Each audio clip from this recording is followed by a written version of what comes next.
We are recording. What's going on with everybody? It is your boy, Eric, aka Young God, coming to you live in the Green Dungeon, giving it to your real raw rugged. And I have another individual with me today, but it's a special individual. I will let the special brother introduce himself, man. Who we got here today? My name is Michael.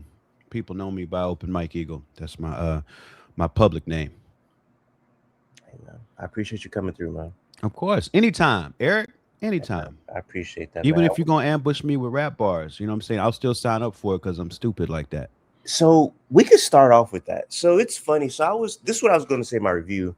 I I was thinking if I battled you 3 rounds, second round I would get you. Because the Mm. first round they gonna give you a lot of gas. You know what I'm saying? They big fans of you. You know what I'm saying? Maybe sometimes that makes it where the bar's too high though. You know. But usually when somebody has a long hiatus from battle rap and they come back, Mm. anything they say in that first round, oh my gosh, you know. And I thought that's what you second round. I was like, I might catch him sleeping. I might catch him slipping. Second round, he's. Third round probably gonna be a little too impactful for me to top, but I get you second round. Now the update on this. Hmm. You would 3-0 me bad. Listening to this album, I have no chance. I don't know why I thought I would have a chance. You know what song made me realize you would do me bad? What's that? Dude, Mm. you were wilding on Doom. I had to It's take a true. screenshot of this one bar. What did you say? Hold on. You I said said a bunch of crazy shit on that song. It's true. I seen Divorce and Divorce Juniors. Me Hmm. crying, that's a foul rumor. I'm crab Crab posing like like Lex Luger. Hmm. the master of the The torture torture rack rack. maneuver. Oh, Hmm. I said, I'm good. I'm good. You I be got it. rapping. I be rapping, man. People don't be knowing. I be rapping. You got in an aggressive bag on that. You know what I'm saying? Like you Yeah. got in a rapidy rap. I'm finna like that had me scared. I was like, I don't want to battle him no more. You know? Well, I'm glad it did some good in the world then, because I would hate for people to feel like they could just beat me at any time. When I'm unsuspecting, I'm coming on to have a nice conversation. How big of a competitor are you, just in general? Oh, okay, that's a great question. I'd say much bigger than it seems like, probably Mm. much bigger than it seems like. I Well, want to I want to win at everything all the you time. you have a lot of sports bars on here. It's That's riddled true. with sports bars. So clearly you watch sports. So I mean, I would assume you may be competitive. You like sports, you know. So that doesn't Yeah, shock yeah, me that you're competitive. You yeah. battled the nigga. I You got did, but I competitive. only did it one time. That's a You fact. know, That's a fact. and that was shit. That was damn near 20 years ago now when that happened. 15 at least. That's crazy. You're a freaking grind time warrior. That's wild. Shout out to grind time. But that's also why, like I learned so much from that battle Mm. that if I ever battle again, I'm going to be it'll be nuclear if I ever battle again, because I learned so much, and I feel like this is how competitive I am. I'm still keeping score from that. So Mm. I feel like I need to win that battle and the one I'm in at the same time. Like it would need to be that convincing. Have you ever thought about battling somebody? And let me take that. Let me rephrase that. You've watched battle rap since then, I would assume. Has there? Occasionally, never really locked in for like long periods of time, but I've had Yeah, moments where like I've had a day and I just watched battles. bunch of battles. Has Yeah. there ever been a battler that you like? I would love to battle that guy. No, not really. Cause when I see it, I'm reminded of when I did it, and I can see how far that thing has developed as its own craft. And so if I were ever to get back in the arena, I'd have to like retrain for that. And when I'm watching these high level dudes do it now, I'm like, yeah, I cert if I ever have to battle one of these dudes, I'm certain glad it's not today. Got you. You Got know you. what I'm saying? Because I can recognize it's a whole nother thing now. You're really a wrestler at heart. It's how old wrestlers talk about Yep. like new generation wrestling. They're like, Yep. these new guys. I don't know if I keep up with them. Yeah, for real. For real. Like I don't know if I got the cardio to be doing Got all them, you. all them dives out the ring, you know? That's funny. Mike Cornett over here. Hmm. You see the glasses? Another thing we have to get into is me being an asshole, me being a big a hole. Okay. So something that I did that I think I might have texted you about, but I don't know. But I have to let you know you sparked something in my brain the Mm, last conversation we had. okay. So do you remember? I had you do like a live reaction to a guy named Baby Mel, I do. and he told like he Oh boy, yeah, it was real bad. So, can I tell you my two favorite things about watching you on stream when you talk Okay. about hip hop? My two favorite things is when you absolutely hate something or you absolutely love something. So, for example, you absolutely hated Baby Mill. You never wanted to listen to Baby Mill ever again. Yeah, that was tough. But on the opposite end of the spectrum, there's a song that you reacted to on one of those Jay Elect albums that had West Side Gun on it. Mm-hmm. You lost your mind. I think you might have wanted to rap on the beat yourself. You was like, probably this did. beat is crazy. I probably You lost your mind. And that's because I'm like, this dude loves hip hop. I do. I love to see when people love hip hop. So let me get into why I'm an asshole. Do you also remember earlier this year, I sent you a link to a cipher. I said, you should watch this on your. The only reason I sent that is because I wanted to see you suffer. That's all. Why? But why do you like that? Why do you like that? I thought we were friends. Usually people don't want to see their friends suffer. The reaction you gave me to Baby Mel, I said, I think his fans deserve this reaction to the cipher. You would have absolutely hated. I'm not kidding. It's legit the worst cipher you would ever watch. It's Two Slimies on that, right? He is on that. See, that's the thing. I don't ever want to subject myself to that on purpose.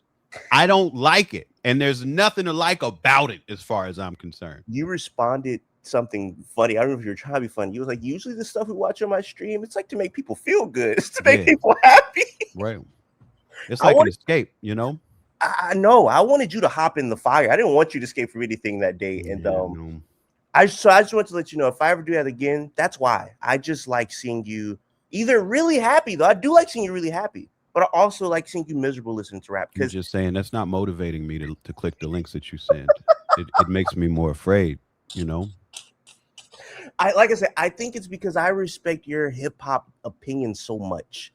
And to see you, because not only will you be like, oh, this sucks, you actually will give like very interesting takes during your I hate this so much. Because you are really, I think I'm gonna sound like a British nigga. You're really brilliant hip hop mind, you know. I like to understand when I feel hate in my body. I like to understand why and try to communicate it. You know, it's interesting because it's like I remember I said like you was reviewing an album. You was like, nope, I don't review albums. I don't know if you heard that or not. You said I don't review albums, but what did you say?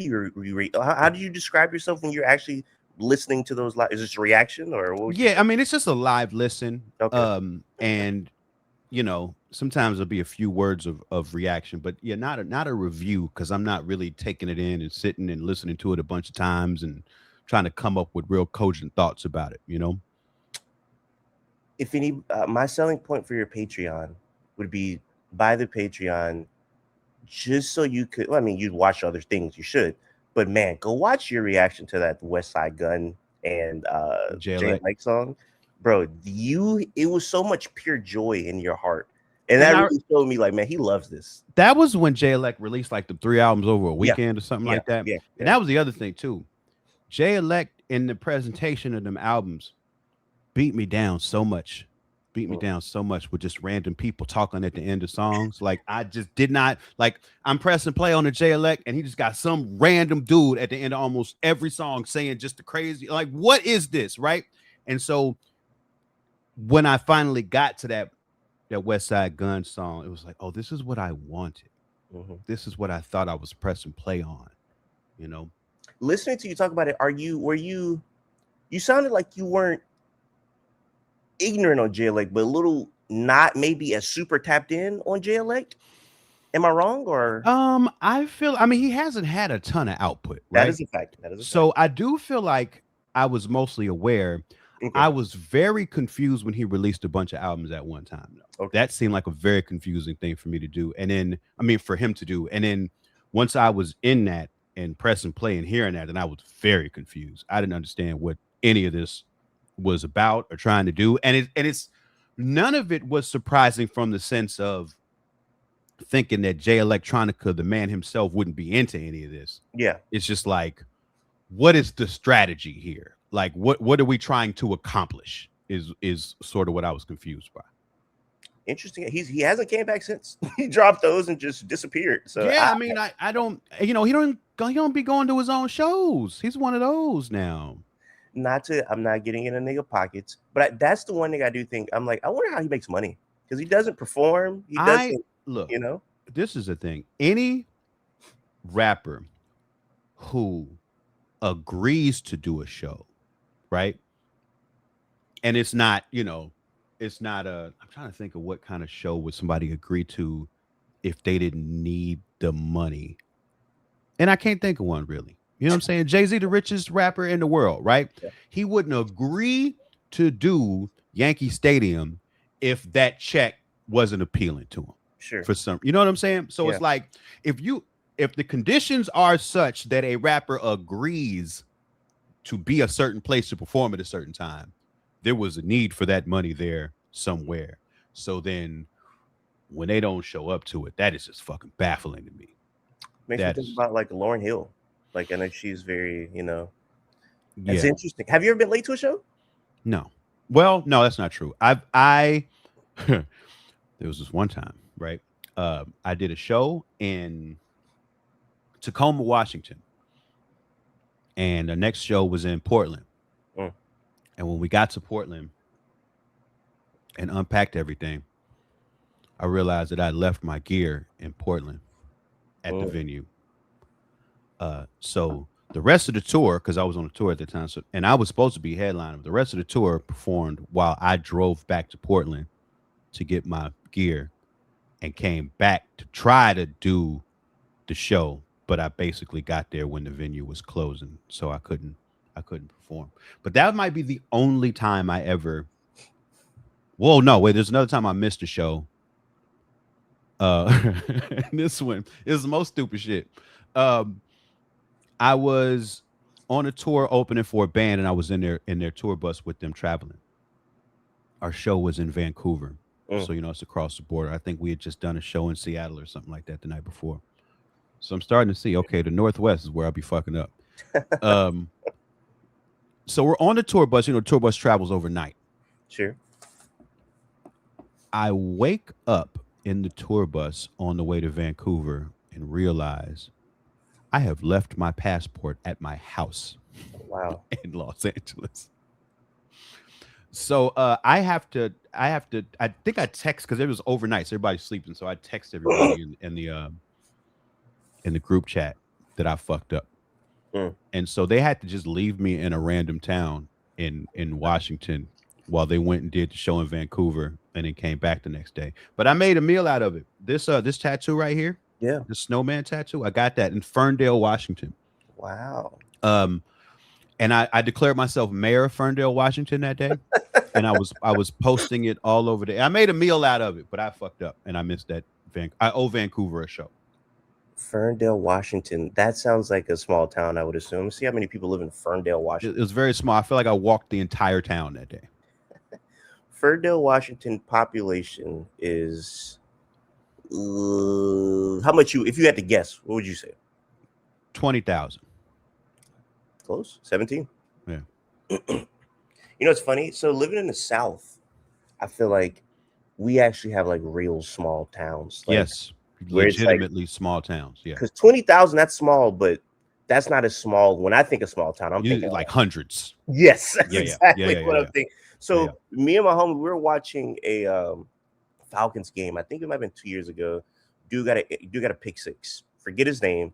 And it was like, man, we never heard this dude before. Like, where is he from? So he's from what do you call it? He's from Mississippi. Mm-hmm. So I'm like, okay, where he at is Mississippi? This nigga is from D-Lo, Mississippi. D-Lo. How do you spell D-Lo? The same way you D''Lo. No, that's not a place. That's not a place. That's a wrestler's name. That's not a place. I'm gonna share my screen. That's like you telling me somebody is from Superfly Jimmy Snooker, Texas. That's not a real place. I refuse. What does this say, man? I refuse to believe it. Oh my God, D-Lo, the town Mississippi. And it has 373 people. Wow, he really made it out. That's what we said. We said, how did they find this nigga? How did he make it out of D-Lo, Mississippi? he might be the greatest athlete in Delo, Mississippi history. No, I think he's the only.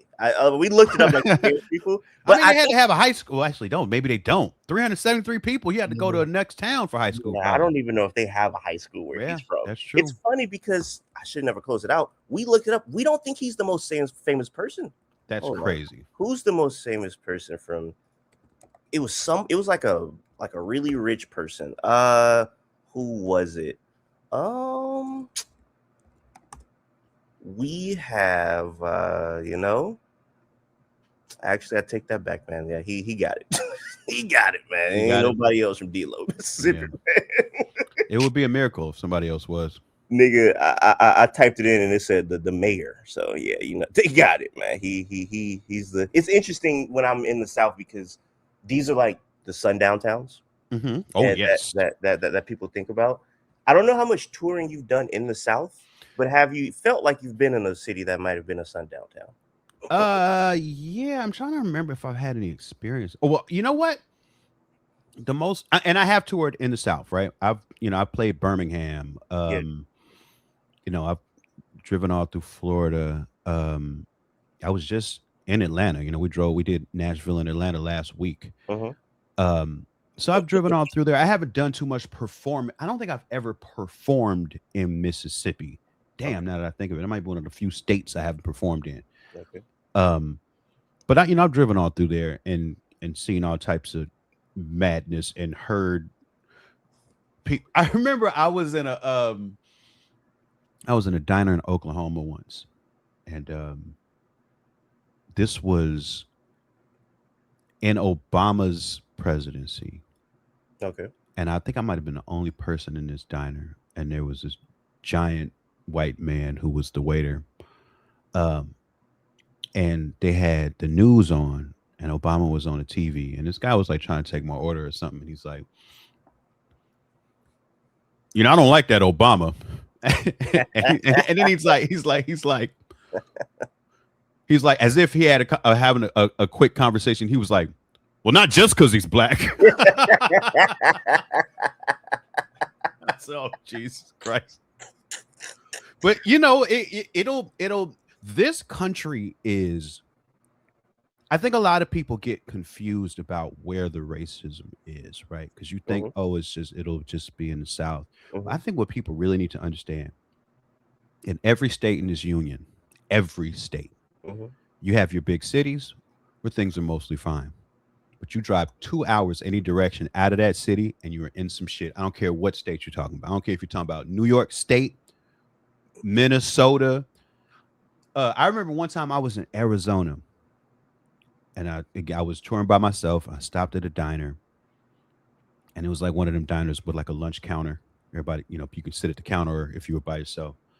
And I sit next to this giant white trucker man. Okay. Giant white trucker man. And you can tell he's there all the time because he's trying to like flirt with one of the waitresses. She's having none of it, but he is like trying to pour, like he is so at her. Okay. But it's like one of them counters where like, there's only a few sets of condiments. So you end up kind of having to share with the person next to you. I order a cup of coffee. I reach for the sugar and he sort of passes it to me. And he starts giggling. And I'm like, oh shit, what's this about to be? And he turns to me and he goes, usually I don't lend my sugar to a black man. No. It stretches her out. And he thought that was the funniest shit ever. Mans is about to double over laughing. And that's fucking Arizona. Oh my gosh! Did you have further conversation with said white man? No, I just tried to, eat and leave, man. I didn't feel safe suddenly, and he, even though he called himself mean and well, I was like, I don't want to be here. I don't want to be here. I have so many things. One, you're talking about touring in the South, and even though I was in Arizona, but just generally being in the South, I was messing with Mike, the other Mike, just Mike. He came to Jacksonville, which is where I live, and I'm at the show talking to him, and I'm like, bro, why y'all chose to go to some of these places? He like, Hmm. what you mean? I'm like, bro, they got your ass doing a chilling circuit right now. Nigga was in Jacksonville. He was in Montgomery, Alabama. He was in some random ass Mississippi place. Okay. I'm like, nigga, why y'all boy better be careful where y'all going, man. And he laughed and he was like, it's really my first time traveling the South like this, like being in Mm. such the deep, deep South. And it's funny because when I think of those places in my head, I'm like, there's nobody listening to Mike. And I said that, and he was like, we actually got some big turnouts in Alabama and da da da da da da. Da.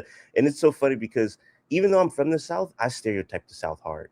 Hmm. Like if you went to Alabama, I'm like, there's no way anybody is coming to the Open Mike Eagle show, and that's no discredit to Open Mike Eagle. I've played Birmingham at least twice, and I Mhm. know one of the times it was pretty good.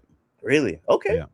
See, in my head, Alabama and Mississippi are 30 years behind of everything. Well, you got to understand, every state got a university, That's at okay. least one, and the people on college campuses are typically hip, no matter what state it is. Sure, No sure. matter what state it is, and I think Birmingham is one. I forgot one of them big schools is there. I mean, there's HBCUs all around. Exactly, and yeah, You know. exactly. So and people is tapped in, and I bet it was some non-college folks there too. There's always some folks. There's always some folks. It's really all about whether or not the person putting on the show knows where to find the folks. That's Mm, the question. yeah, I think Alabama AMNU might be in. Where you say he was in Birmingham? Birmingham, yeah. I think it might be out there. But yeah, no, I'm like I'm yeah, I when I think about people from Mississippi and Alabama, I'm usually like because I know people from Mississippi and Alabama, and they are very different than Hmm. most people from the South. Just that culture Right. is very, very different. Like I was just talking to Sango, Sango, I know that name. producer, and Is he from out here? he's from Washington. Okay. He's from Okay. Washington. Then maybe that's not what I'm thinking of. And we're talking about he knows everything about every genre to ever exist in every country. So I said, I'm gonna get him. I know he don't know nothing about this southern shit I'm gonna put him on. Hmm. And I'm pretty sure you wouldn't even know about this. There's a genre in the South right now, in just black ass genre that damn near has overtaken like the 70s soul music at the cookouts for the old black people. Oh, really? Are you aware of this at all? No. So it's a new genre. It's not new per se. This has been probably going on since like the late 90s in Mississippi, Hmm. but it's spread it around the South. And I don't know the name of the genre. It's called like country soul or southern soul. I don't know how to explain this, but are you familiar with Lenny Williams? No. Lenny Williams is the guy. He made what's his big song? 70s soul singer. He made freaking "Cause I Love You," "Cause Okay. I Love You," and pretty popular 70s soul singer.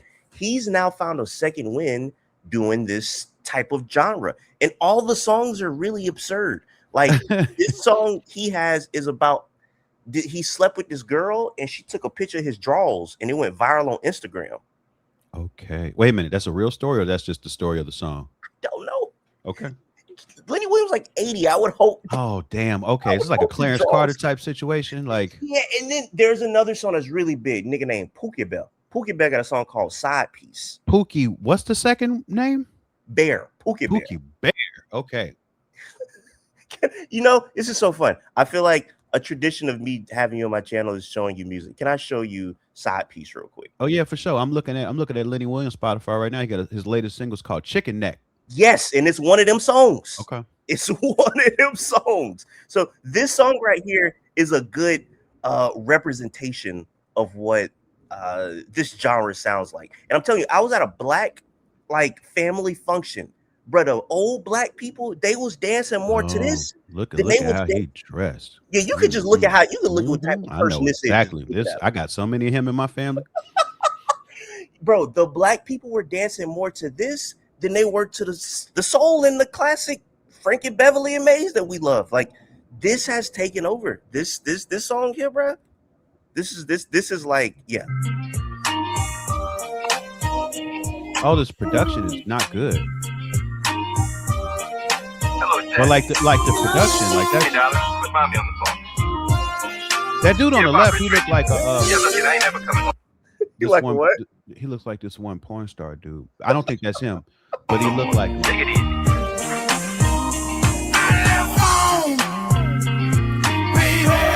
I like the video. To be with my side piece. I love home. To be with my side piece. I left home, baby. That's mystical, isn't it? It kind of do look like mystical. Holy shit! No, this is in Louisiana. I'm almost 1,000% sure that's To be with my side piece. He can't be taking risks like that. I love home. That's funny. Look how many views this has. 81 million views. Whoa! Oh, that's from 10 years ago. Interesting.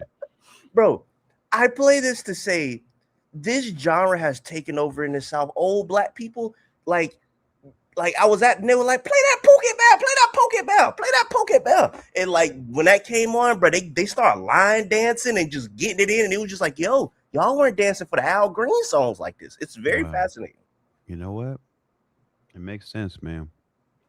It makes sense. Everything is getting shittier, man. So it's like it makes sense that there should be a shitty version of old school music too. You know? It's like it's got all of the elements, like you know, all of them notes and chords that was in that keyboard. Like somebody knew what they was doing. Yeah. Played it on the shittiest instrument they could find. Those are the values of our times.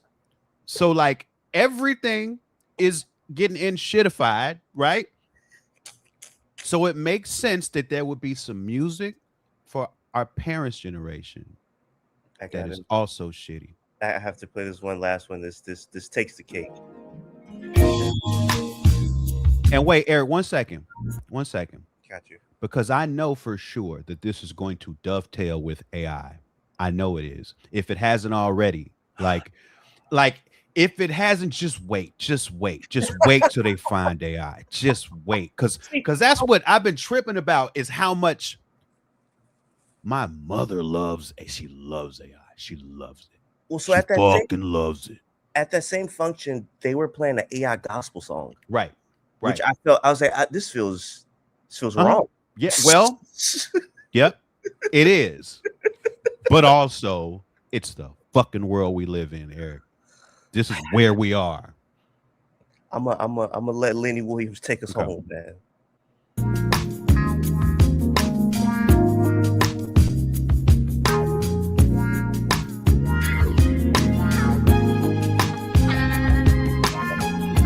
Oh yeah, on a rendezvous, yeah, making sweet, sweet love like we always do. I fell asleep and when I woke up, my girl was gone. Yes, she was. She texted me a picture on my telephone. She took my draw, said she gon' put it on TikTok and get 1 million views. She took my draw. This girl is betting me y'all to put it on the evening news. She took my draw. She said she loved me. She said she cared. She took my drawers. Why in the hell did she take my underwear? Here's another thing. These boxers are special. A gift from my wife to me. As a symbol of our love on our 21st anniversary.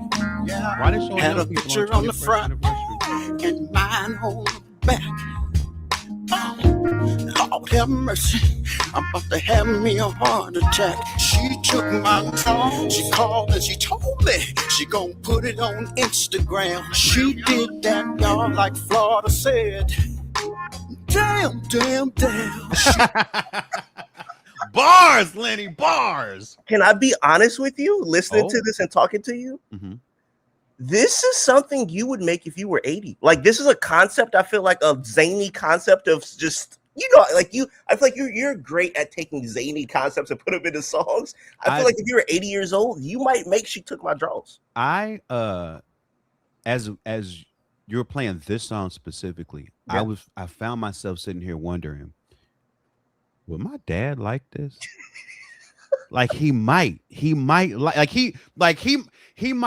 hold a stern face up to it at first, but once he got to listening, I wonder if he would just start laughing. I like Florida say. Damn. Hey, now the funniest part is the part you laughed at when he say, let me tell you one more thing. Here's another thing. Yeah, that's good. I mean, hey, look. Oh man. I'm not opposed to that. I'm not opposed to that. That No, is I'm not either. jokes. I'm That's not either. jokes. I'm not either. These, like I said, all of the songs are absurd. So it's funny because that was my first reaction. I was like, yo, this sucks. But then as I kept listening, I'm like looking at how these old people and the young people at the function are also just so happy listening to this. I'm like, this is bringing people joy. And I'm not gonna lie, it's actually all these songs are really funny. Like, you know what else I like, peeped too? Speaking of young people, Yeah. in both of them videos, there's young people all in them. Yeah. Excited to be there. Yes. You know? Oh, here's another thought I had, Eric. Here's another thing. You know who this sort of vindicates in a way? Who? Do you remember? This is probably about a decade ago. Okay.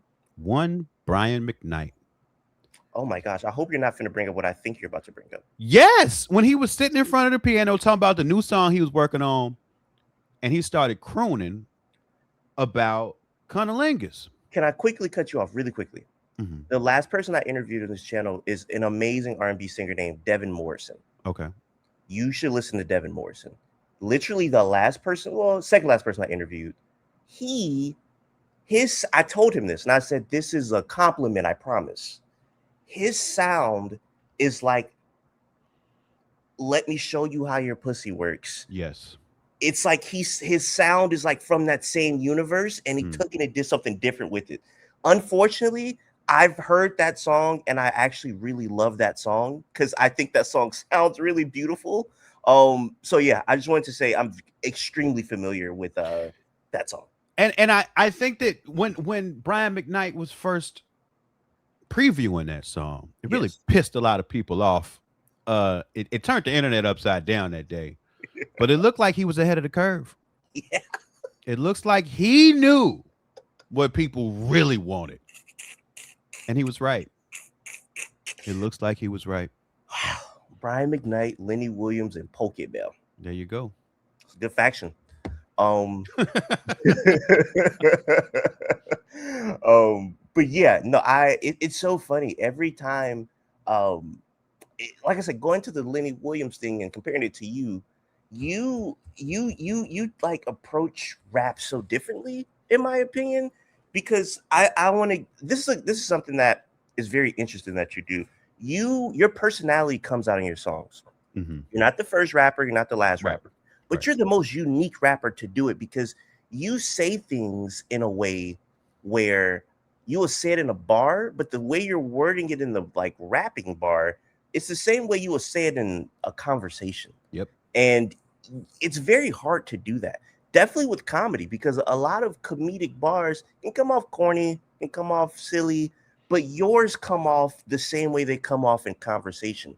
I don't know if that's something you had to practice, if that came naturally, but the way your personality comes out in your songs is almost one of how it comes off in conversations. Yeah, I don't know if that was something I was necessarily consciously aiming for, but that is definitely where it's landed. Yeah. It's definitely where it's landed. I think that like style wise, like recording wise, I want it to be conversational, but I think it's developed to a place where that is where things sit sort of writing wise too now. You know, when you say it's like between my verses, I could just say, and go another thing. And then, like I was continuing the conversation. I had to find it. I wrote it down of something you say on the album that sounds like something is you say it in the way that you would say in the conversation. The way you say science fiction and fantasy, the way that you put emphasis on the fiction, you do that a lot in your speaking.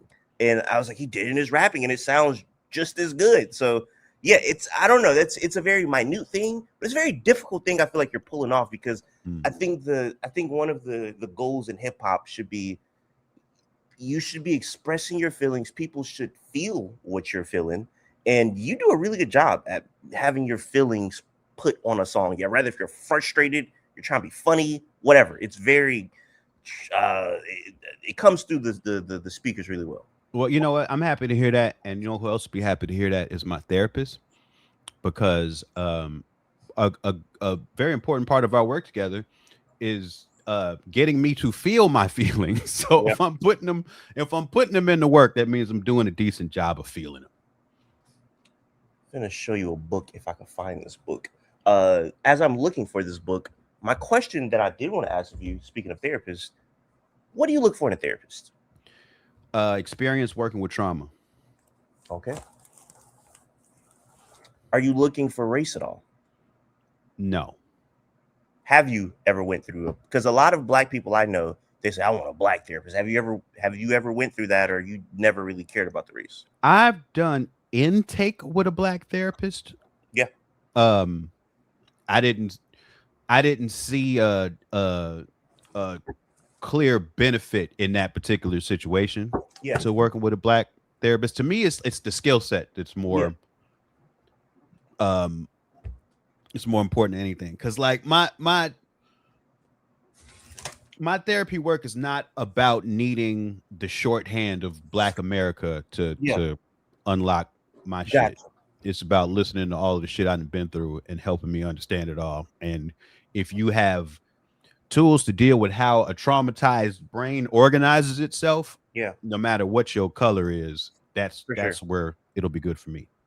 So Open Mike Eagle hates Black therapists. I didn't say that. I didn't say, don't you dare make that the thumbnail. Don't do that. No, that's the title. That's just the title. No, we're not going to muck rake, Eric. We are not going to muck rake. So the book I was looking for. You know, the DSM. Yeah, you know, I got a psychology degree. I used to be all up in the DSM when I was studying.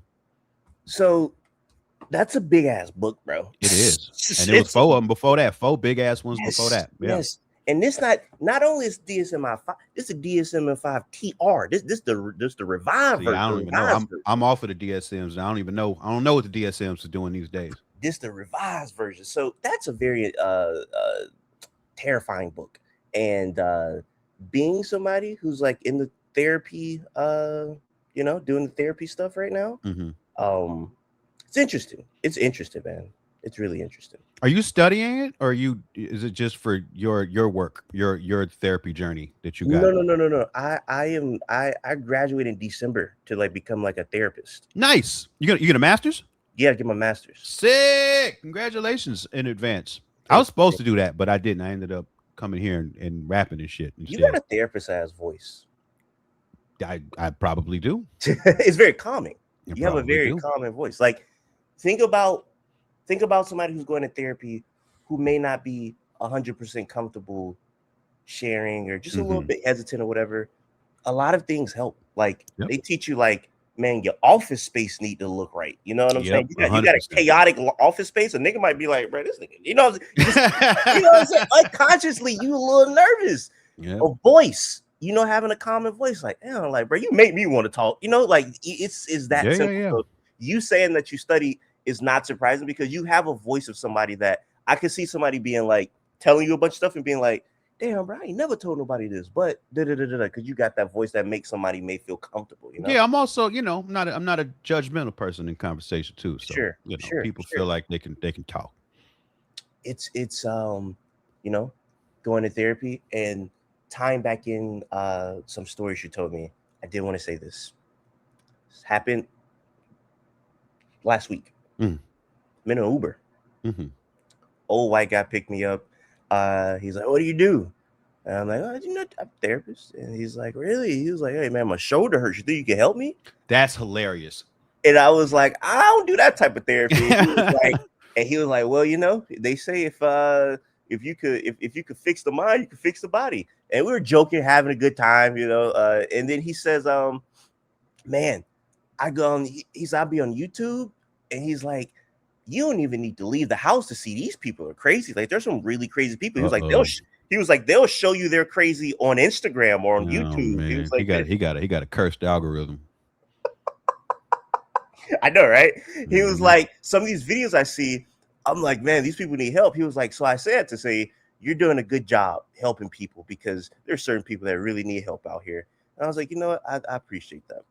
He says, are you familiar with Robert Morris? I said, no. And he was like, well, it's this guy that I watch on YouTube. He's from Oregon. He talks about a lot of stuff. He was like, are you familiar with Hassan Piker? And I was like, yeah, I don't really watch, bro, but I know who he is. And he was like, Mhm. I didn't know who he was. He says, this is an old white dude. He was like, Okay. I've never heard of this dude. He was like, but Robert Morris made a video talking about who he was. And at that point, he went down the most loony right-wing Oh no. bag I've ever heard in real life. How much longer you got in this car at this point? Like 20 minutes out. Oh, okay, that's bad. That's So bad. he went on just like one of them, you know, like I'm finna go on funk, like he went on like Black Thought Funk Flex, just stream of consciousness. He got 500 bars on Hassan Piker. yes. Does Oh. a game have like a 500 bar song? Yeah, it's like he went on one of those game 500 bar songs. And he said everything that I've always seen online from. And he was like, man, this guy Hassan Piker hates America. Why is he even here? DEI, I hate this DEI stuff. He said when somebody from the third world comes to the first world, that's when your first world becomes shit. Oh, Damn. and I'm just like, this guy's driving me, so I can't really say a lot because Right. I don't know where he would take me. So I'm just in the back seat, like, It's kind of like when your barber say something fucked up. You don't want to really like get into it with him right can't. then. You can't. You know. So I'm just so instead I'll ask him a question because I'm like, he's not going to stop talking. So I'm gonna just ask him a question. Let's say, who's the best president you've seen in your lifetime? He was like, man, I've seen Eisenhower, and he's naming all these old ass people. I'm like, Of man, this course. nigga old. Niggas say Eisenhower. So he like, man, I think George Bush actually was the reason we got all of these border problems. And he got talking about Bill Clinton, and then he hit the nail on the head. He said, but then we get the Barack Hussein Obama. My God, he hit He that said Hussein nobody's hard, middle huh? name. He said nobody else middle name. Nobody else middle name. Nobody else. But he put emphasis on Hussein Obama. And Oh. man, oh man, he was talking about how we need to go back to learn about the ABCs and the 1, 2, 3s in school instead of this woke DI stuff. Who is? I tell him at the very end, because now we're parked outside my house and he's still going. Oh, see, no. Mm-mm. So good day, sir. I Good day. ended with, man, you know, I graduated high school not terribly long ago, and I was like, you know, we learned a lot about actual like American history and da da da. And he's like, you know, I'm glad to hear that. He was like, because they failed my daughter in school. She reads at a 6th grade level. So I was like, man, I'm sorry to hear that. I was like, you know, he was like, but I'm glad they're actually teaching stuff. I was like, you know what? That's why you can't believe everything you see on the internet. And I was like, Hey, you have a good day. And I left. You know what I was going to do when he did the third world thing? I was going to be like, you know, it's crazy. I'm actually Haitian. right. But I didn't Right. do that because he was at my house and I don't even send no. ice to my Yeah, house. no, for real. You don't need no parts of that. That man does not need to remember anything about you. Anything. Nothing. Yeah. So that was my Uber day last week, man. I'm so sorry for that. Uber, man. I hate that shit. No, it was I'm not gonna lie, it was fascinating because I was like, it's a story to tell. I made it home safe and nothing Yeah. happened. The same way where bro said he doesn't pass the sugar or whatever he Yeah, does. he don't lend his sugar to a black man. That's a great story to tell. Yeah, you know, you survive, but I do like to avoid them stories. I like to avoid them situations the best I can. That's why I'd be like, I put all of my Uber shit on. Don't talk to me, please, please do not. Yo, somebody told me, I was like, you could do that? I didn't know you could do that. Hell yeah. I don't want to hear shit. Have you ever picked that and they still talk to you? No. Wow. All right. No. See, I gotta start doing that because every time I get in an Uber, I'm not gonna say it on camera, but I was in an Uber and somebody I would say who probably should have been driving cars. Okay. I don't know if you know where I'm going with that, but I don't. hey man, if you seen this guy and you're driving your car, you would be like, they let you get a license? I'll just say that. I'll just say Okay. that. Okay. But yeah, man, your album is great, you know. But before I say something insane on this camera, your album is great. I will tell you that off camera. But no, seriously, this album is if somebody said this is your best album, how would you react? I've seen a couple people say that, and I think it's an interesting look. I've been doing this for a long time now. I think Yeah. I can, like, I'm even getting comfortable with that thought of how long I've been doing this. Yeah. And I think that part of what goes along with that amount of time is I get better at generating song ideas. I Mm. get better at songwriting. Yeah. Get better at recording. I get better at laying out an album. Obviously, the person who I worked with on production for this album is an amazing producer who's also been doing this for a long time. So, like, you know, if you look at where we are meeting in the course of our careers, I don't think it's crazy to say that this might be my best work.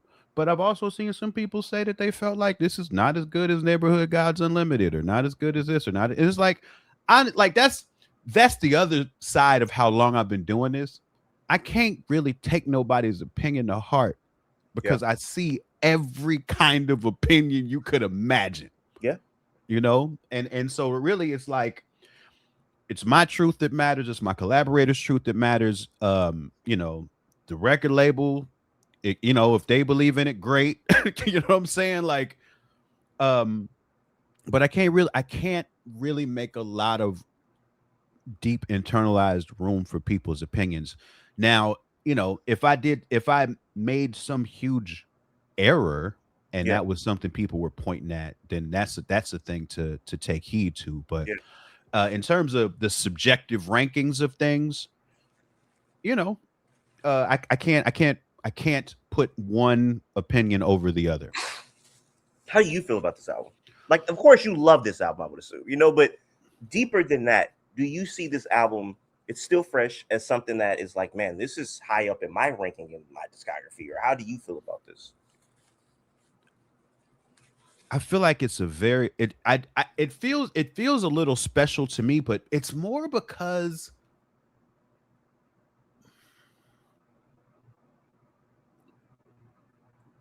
like this is the fastest I ever made an album. Okay. So like me and Kenny had maybe 2 of these songs done before Neighborhood Gods Unlimited was finished. Mhm. So what, there's 14 songs on here or something like that? Let's go look. There are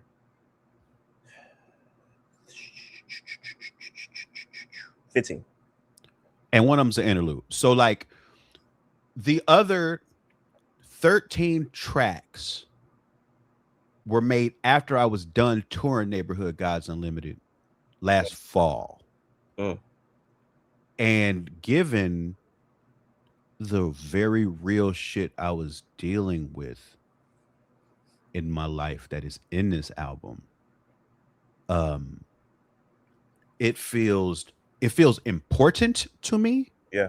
And focused in a way that I don't even know if I've had the opportunity to work like that before. Mm. So for it to have come together in a package that I'm very proud of and I could stand on, it does feel like I feel uniquely proud of it in that way, just because of the recipe, the emotional recipe of it, and the timing. It does. I do feel uniquely proud of it that way. But there's another part of me where it's almost like it's set apart from the rest of my stuff a little bit too. Mm. It's a little bit. It feels like a different animal in a way, where like I don't foresee me ever doing something like this again. I don't know if I'm ever going to make an album with one producer again. I might not. I certainly don't plan to be making any more breakup music. You know what I'm saying? I don't plan on that. Sure. So at the very least, I'll be coming from a different emotional well, you know. So this one seems singular, Mm. and in that way, I don't know if it's like obviously there's a comparison to anime trauma divorce, obviously. Um, and I think this is an album. That's the thing. I don't know, man. There's always pros and cons, man. Like, cause I even think like the sound of anime trauma and divorce, especially because I work with Jack Knife Lee, who's a guy who works with everybody from U2 to Taylor Swift to like he made some sound shit happen on that album that has never happened before in my career. Mm. But just subject matter wise, obviously there's a comparison to be made between those two. But as far as the rest of my catalog, it feels sort of set apart. Any specific sounds that he helped on here where you're like, man, this is crazy? You talking about Kenny on this one? No, Jackknife. Well, that was anime trauma divorce. Okay, got you. He did all the mixing and he did additional production on damn near every song on there. Got you. My selfish reaction to this album is that I don't want to hear you over another beat that's not made by Kenny. At that's how well I feel like you were, ironically enough, married to these beats. Totally. It's like, if I didn't know any better, I would have thought, because sometimes rappers sound super comfortable over their own beats, the people that produce. I would have thought you might maybe make these beats because you just sound like from the topics are so personal to you sound so intertwined with the beats.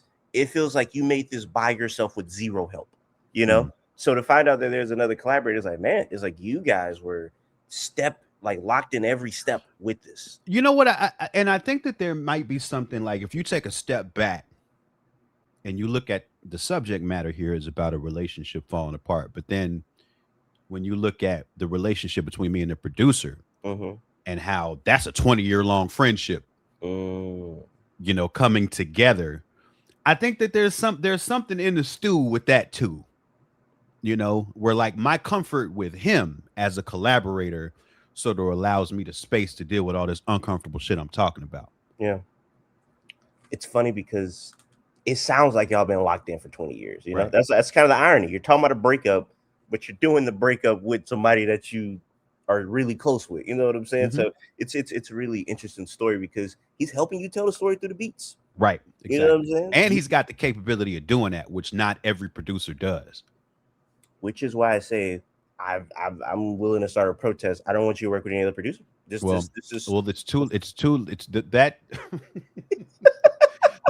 That cow has left the barn. Okay, I'm already working with other people. Okay, hang it, man.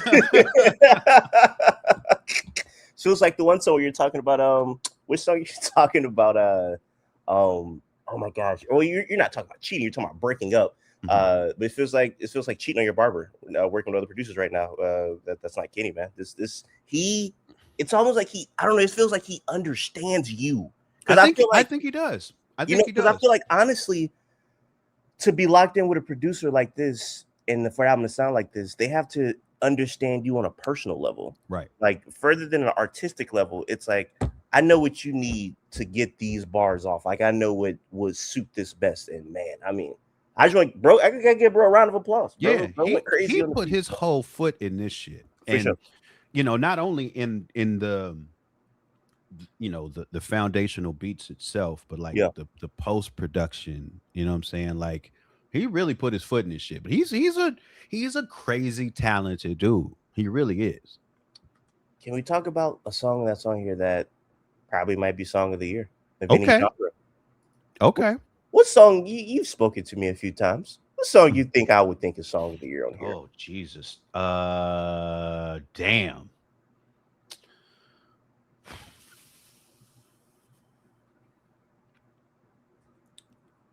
I feel like it could be one of three.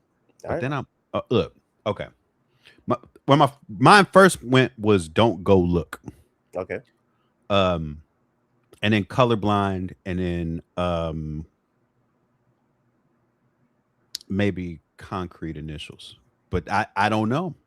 I don't want to do this game show BS with you. But one of the three are correct. So okay. let's take a wild guess which one you think it is. I'm gonna go colorblind. Come on, man. Our friendship is good, man. Yeah, that makes me happy. That makes me happy. It's a few reasons why that's one. We're already talking about the production. Let's stick to the production before we get into the actual verses. The beat on there can live a different life because that could easily be an R&B beat. That beat could clearly just be a full R&B song, in my opinion. Like if he gave that to an R&B artist, I could see them going crazy with that. But as it stands, that song is so good for plenty of reasons. One, it starts off with your verse, and it starts off with you singing. And man, oh man, I'm in love with your singing voice. Oh, thank you, man. In love with it, man. You know, you might have been talking about me and your singing voice haven't broken up. You know, that's the relationship that will always be there. And I don't know if I've said this to you before. I know you weren't. I was not also a big fan of this album, but man, I love when rappers who aren't vocally trained sing. Like I say, this J. Cole is actually one of my favorite singer rappers. I actually like when he sings. Like his singing voice is so interesting to me. Same with yours. You sing better than J. Cole, though. I would say damn near sing much better than J. Cole. It's funny because you don't go full on like I'm about to like croon on, like I'm just about to croon, like, but you like even you doing the Magic Man. That nigga been singing, boy. That nigga singing, man. Like you are singing on this album. I feel like you might be singing harder on this album than I've heard you sing in a long time. I don't know if you would agree with that, but it's a lot of singing. Okay, it's a lot of singing. Because you know, like I man, starting with Neighborhood Gods Unlimited, I'm like, I am going to fully embrace my love and inclination of writing hooks, like a real hook. Like I like writing songs, you know. And I think that I'm at a stage again in my career where like vocally I can do more than I used to be able to do. Like I have the ability to, just from, you know, recording hours and hours and hours and hours and performing and you know, some singing in the studio, singing on stage. Like I have more capability now. And yeah, like I am at the place in my career where I'm less afraid than I've ever been to execute the hook in my mind. You know what I'm saying? It might take me a few swings, but I'm gonna do it, you know? You know what that says to me? That you are probably about to start making the best music of your career. Maybe. Which is funny because you had such a long career. But the fact that you're unlocking things like hooks, which we all know are super important, and you know, music, yeah. So the fact you're unlocking things where you're like, I don't care, like I'm gonna try it. You know what I'm saying? I think that's why I think this might be my favorite album of yours ever. I'm not gonna lie, this might be my number one. I ain't mad at it. Everything comes together perfect. There's not one song I would take off. Not one. I'm glad to hear that too, because there's some different looks on here. It's very different because a song like, we didn't even talk about it yet, but like the song like She Swear I'm Colorblind is different than The Irredeemable Magic Man. Yep. It's a hilarious song. You said that he's not even trained. He was only trained on human legs. Yeah. How's he gonna get home? It's important. It's important to think about when something like that happens to somebody, you know. That's such a good song. That's one of my favorites, to be honest. That's one of the ones that be in my head a lot. But I really, you know, I'm an Adventure Time head, man. That Magic Man character means a lot to me. You sound like I said, it's funny because not only is that song good, that hook is catchy. Magic Man. I can say that all day, bro. There's a Florida connection to that song. Let's hear it. The last time I played Miami was at the end of last year. Okay. What was that? I played like Gramps or something. And it was my second time playing Miami in like the last 5 years or so. And it was the first 2 times I ever played Miami. Both of them were uniquely shitty shows. Like real ass. Like ass, like level of ass that I haven't had to deal with in like 7-8 years, right? Like a level of ass I thought I was past as a drawing act. For sure. And I remember like and both times the experience of being in Miami was, wow, it's so beautiful here. Look at all these beautiful people walking around. How come nobody's interested in my show? You know, like and when that happened the second time, which was I want to say it was like December or November of last year, I was like, I'm not coming back. And I literally started writing that hook when I was in the Miami hotel shower thinking, I'm not coming back here. And that's when that hook started rattling around in my head. Few things. One, Miami does have some of the most beautifulest people you've ever Oh seen. my God. Just stunning people walking Like, around it's all like, the how time. all y'all look good. Yeah, Like, it's how does it crazy. make no sense? So that's one. Two, you never realize this because you're not from Florida, but as somebody from Florida, growing up, when you see somebody's announcing tour dates, sometimes they just skip Florida all around. I don't Totally. know if you know this or not, but like Florida's not a big market for like hip hop. Like, that's crazy to think, but like touring, they say that Florida shows do bad apparently. Like when people come to Florida, they don't do good. I'll tell you this. I've had fun shows in Tallahassee. Mhm. I was on a fun show one time in Jacksonville. Miami, swing and a miss twice. Swing and a miss. And I'm good on driving all the way to hell down there I feel you. for that. Hey man, come see your boy in Jackson. Schedule a show in Jacksonville one of these days, man. We need that, man. Yeah, I gotta come back to Jacksonville. It's been plenty of years. I think the last time I was in Jacksonville was like 2015 or something like that. Who do you remember who's on the show? Homeboy Sandman. Was Mega Ran on that one? I think it was Homeboy Sandman and Mega Ran. I'm pretty sure. Got you. Yeah, Jacksonville definitely. It's I feel like because I didn't think I didn't know how the mic turnout was going to be. He had a big turnout, so I'd be underestimating a lot of because I also look at Jacksonville damn near how I look at like Mississippi and Alabama, where they're very behind on like a lot of stuff and very kind of narrow minded on the things they listen to. But yeah, man, we might need you down here, man. We might need you back down to Jacksonville, man. Well, you know how it is with wrestling down there. You know what I'm saying? AEW is big. So, you know, I think there might be some indie-minded people down there, you know? You know, sure. We got to talk about wrestling before we get out of here. But before we get into that, this album, like I said, I have to let me look back at this track list. There's so many things. Like going back to, we need to talk about She's From Colorblind. Your verses. You're rapping the best, I feel like, on this album. Like your writing feels really sharp on this album. Not that it's never sharp, but it's sharper. You know, it feels like you're getting I'll take it. With I will take it. You know, and then Billy Woods is such a he's crazy. I don't know how he does it. Like his flow is so I've actually changed my opinion. I used to think like he had like an old man yelling at the clouds flow. Well, he used to use a voice that was more like that. Yeah. So maybe it's just kind of evolved, but like on here, he damn near just sound like real swaggy. Like the way that he like in the pocket, you know, right or wrong, on backpedaling like Reeves Island, like the way Woods is crazy with it. Woods is crazy with it for real. Like it's you know, he's another guy. I've known him since 2010, and to see his development and where he's taking it and where he like it's crazy. He's really crazy. A funny connection. Now that I think about it, I've interviewed Billy Woods one time. I have no clue how well he remembers this or knows me or whatever, but he put out his album. Was that last year? The Mollywog album? Was that last year? Gollywog, yeah. Gollywog.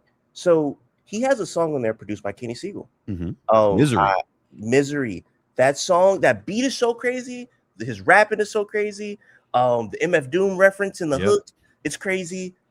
I said, this song is so insane. I have to call this man. I have no clue who I am, but I'm going to cold call him and tell him that I love this song. Amazing. So I called him, and he was like, "Hello."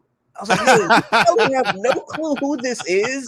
But we did an interview and He was like, "Oh yeah." He was like, "I remember that." I was like, "Bro, I just want to tell you that this is one of the greatest songs of all time." And he was like, Thank you. That's dope. That's super dope. I've also seen like I've been on shows with him where I've seen that beat come on and the whole fucking place turn upside down. It's a It's different. crazy. It's a different type of beat for him. Is that safe to say? That's a different type of beat for him. I don't know since he's done 2 projects with Kenny, it's hard to say that, but that beat is a special beat. Yeah. Them horns and them drums, like it's crazy. It's damn near like when I hear that beat, I'm like, bro, when I say different, that's one of the first Billy Woods beats I've heard and thought, I want to hear like a Southern nigga rap over this beat. Like, Okay, right. You know what I'm saying? Like, it's hard. Like, you know what I'm saying? Yeah. I'm like, I want to hear a nigga from the South rap over this, and I Yeah, never yeah. really feel like that. So, when the way he attacks this R&B ass beat, it's just like insane, and the way that you approached it is much different than him. So it's a lot of variety on this album, rather if it's the song, rather if it's the verses, because both of the verses on Unfinished Concrete Initials don't sound like each other. Right. And it's just, but this album is, this might be my rap album of the year, bro. I don't know if it's coming through in this way I'm talking about. I love it, man. It's it's a humbling thing to sit here and hear you say, but I am super proud of it, and I agree with everything you're saying about. I like it, and it's good that we're talking about the guests, because then I can really be as complimentary as I want to be as a person who like put this project together. But like everybody, I feel like every guest verse knocked it out the park, and it didn't take much talking. Like I didn't, you know what I'm saying? Like wrote my part of the song, gave it to them, and they knocked it out the park. They knew exactly what was needed and came through. You know what I'm saying? Like everybody was continuing the conversation, and from a very real place. Everybody wrote about some shit they had been through. Yeah. You know what I'm saying? And it all just fits together perfect. Gosh, that Hemlock verse. Yeah. It sounded so, by the very end of the verse, he sounds hopeless. Oh. Right. He sounds in an empty ass apartment. You know what I'm saying? I'm like, can I get this man a hug? Bro? I feel like he need a hug, man. For real. It's funny Real because shit. you know what's interesting about his approach to that verse, and I don't know if you agree with this, but your approach to this album where you're talking about breakups, there's parts where you sound frustrated, but you don't sound hopeless. Mm-hmm. I don't know if you would agree with that, but I would agree with that. I don't get a lot of sense of hopelessness. Like, you sound frustrated when you're like, bro, breakups suck. I had to go see him by myself. Like, you sound frustrated, you know, but hopeless, I don't get that. Yeah, no, I'm not defeated. Yeah. At any part on the record, and it's full of tough moments, but none of them where I'm like, you know, I'm ready to call it quits. I'm like, because there's a mixture of, there's exhaustion, you know, there's, like you said, it's frustration, but there's also this very, what I feel like, palpable sense of, there's a freedom here that I've been craving. And, you know, there's a little discomfort because I don't really even know how to do that, like how to be free. You know what I'm saying? But I think there is some hope in that. You know what I'm saying? I think that does come across. I think it's because you're surety of who you are. You seem very sure of who you are as a human being. Even when I asked you what type of, like, what you look to in a therapist, you said it right away. Like, you didn't really.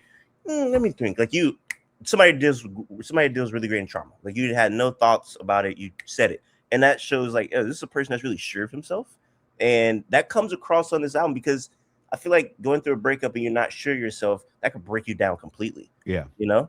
But this is somebody who's going through a breakup, still sure of themselves, going through some things still, but being sure of yourself, I feel like is a very important thing to have when going through a breakup. Yeah, I mean, and the thing that I'm unsure about in the breakup is what my life looks like without this partner in it. You know what I'm saying? So it's like, yeah, I know who I am, but so much of my life has been defined by this particular weed that doesn't exist anymore.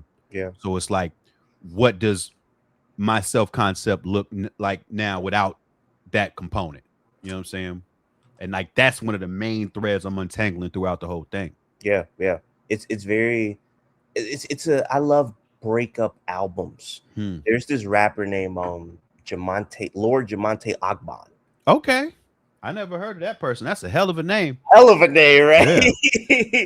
he a black dude. Well, a nigga named Lord Jamonte Akban. You nigga gotta be black. You know what I'm saying? If he was white, motherfucker should go to jail. Yo, really quickly, do you know the guy's name who made the Crime Time theme song? There's no reason you should know this, but I don't know who that is. Bro, I don't know where they found him from, but he got the blackest name. He got the most New York 5%er name I've ever heard in my life. Wisdom Intelligence Supreme, bro, or something like that. What was Brett's name? Hold on. Something like that. Brett's name is oh my gosh. Fucking Jim Johnson is popping up. I'm gonna find this before we get off of this. But regardless, I bring this up because Lord Jamonte Akban has an album about going through this breakup with this girl. The entire album is just going through breakups, and I feel like we need more albums like that. We have R&B albums where it's like, oh, there's a few songs where the person is sad, but like where the thread is, hey, I'm dealing with the breakup. Honestly, I feel like it's pretty unique because I don't know. I feel like there's not a lot of that in hip hop. Am I tripping? There's been a few conversations I've had now where like that's come up, and yeah, I really don't. I don't know. Like, I was listening to Professor Sky's review, and he was naming some, and it was a bunch of albums I hadn't heard. You know what I'm saying? It was big albums too. It was a Drake album. It was a I forgot what else he said, but like Drake don't got no albums about like if he got albums like Take Care. Yeah, like where there's a few songs where it's like but the thread of the album isn't a breakup album. Like your album, the entire thing, like there's just it's like going through a breakup. The Lord Jamal Akban album, it's same thing, and I feel like there's not enough of that in hip hop. I think that's right. I feel like with the typical subject matter that people expect from hip hop, if you're one of them kind of artists that's locked into that thing, it might be hard for you to find a space. Yeah, you know what I'm saying. But for all us on the left side, you know what I'm saying? Like, I think we go there. I guess I don't know if we've gone there enough for 4 albums, but it is a very interesting place. It's to me, and that's why, like that's what to me makes it an interesting thing to focus on, is because there's not a lot of well-worn material in it, Yeah. The guy who made the song, by the way, dude name is the Lord Akim Boogie Allah. That's so many words.